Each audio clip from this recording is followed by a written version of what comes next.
Reviews of books I haven't read in years. Okay, next we have The Lord of the Rings, which my brain's not good at abbreviations, so even though this is traditionally abbreviated LOTR, my brain transposes to Lort, so I regularly in my mind refer to Lord of the Rings as Lort. But this is the cover that I originally owned The Hobbit in, and, like, honestly, they're not great covers. Like, these are not what I imagine the characters looking like, but they're not as bad as the Hobbit one was, so I've never felt the need to replace them. Also, fun fact, my copy of The Two Towers is not actually a copy of The Two Towers. It's a purse. But for some reason, I've been, like, I don't own The Two Towers, and luckily I own a purse that looks an awful lot like a book, so that's what takes its place. Don't judge me. Now, Lord of the Rings is a series that I do have a buttload of memories about. Like, even though I've only read this straight through once, I have picture-perfect memories of scenes in the books. Like when they're in the swamp. I'm pretty sure in Return of the King, they're in the swamp with the undead figures floating by.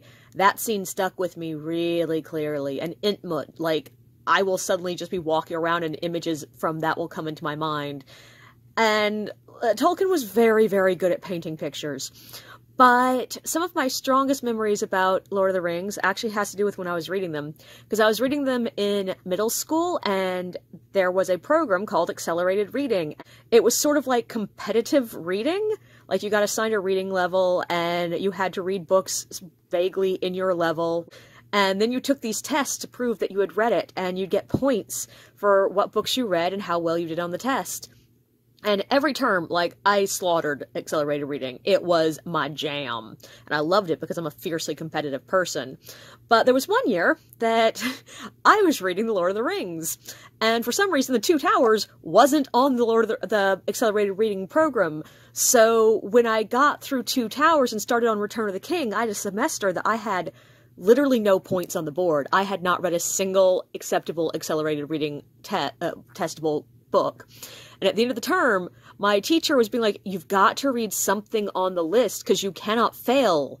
You don't do that. Like, you've got to get something on the board. And I was only like halfway through the Return of the King, so I couldn't just stop. So I just went ahead and took the test. And even though I still had like a third of the book left, I still got like 90% on that test. Which shows that either I'm really good at predicting epic fantasy, or, you know, the test questions were too easy.